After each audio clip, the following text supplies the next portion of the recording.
2024 সালের শেষ ভাগে একরকম তাড়াহুড়ো করেই এনসিএল টি-20 আয়োজন করেছিল বিসিবি।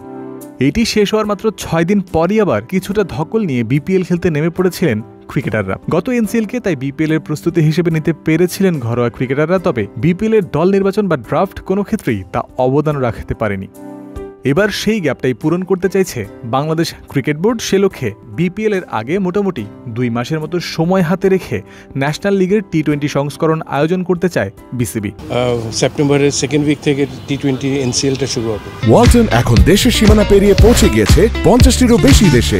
ওয়ালটন, ঘরে ঘরে বিশ্বজুড়ে। যদিও নির্দিষ্ট করে কোনো তারিখের কথা এখনও জানানো হয়নি, তবে ধারণা করা হচ্ছে এবছরের জাতীয় লিগ টি-20 শুরু হতে পারে আগামী 15 সেপ্টেম্বর, যার ফাইনাল হবে 4 অক্টোবর।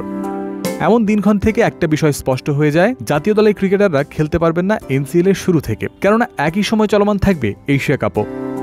16 সেপ্টেম্বর গ্রুপ পর্বে শেষ ম্যাচ খেলবে বাংলাদেশ, আর সুপার 4-এ উঠলে আরব আমিরাতে অবস্থান করতে হতে পারে 26 থেকে 28 সেপ্টেম্বর পর্যন্ত।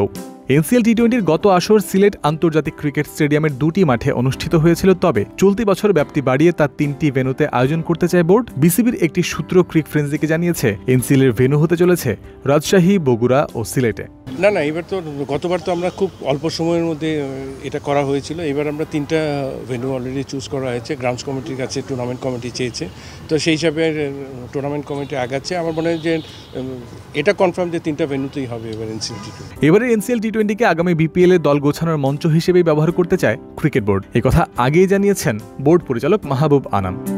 বিপিএল এর গত আসরগুলোতে প্লেয়ারদের গড় স্ট্রাইক রেট দেখে ড্রাফটে নাম তোলা হতো বলে স্বীকার করেছিলেন তিনি। তবে এবার এনসিএল এর পারফরম্যান্স ও পরিসংখ্যানের পাশাপাশি ইম্প্যাক্ট দেখে টি-20-র জন্য উপযুক্ত মনে হলেই তাকে তোলা হবে ড্রাফটে, সে কথা জানিয়েছিলেন বিসিবি গ্রাউন্ডস কমিটির চেয়ারম্যান। এতে বিপিএল এর মান বাড়বে বলেই আশা করেছেন মাহবুব আনাম।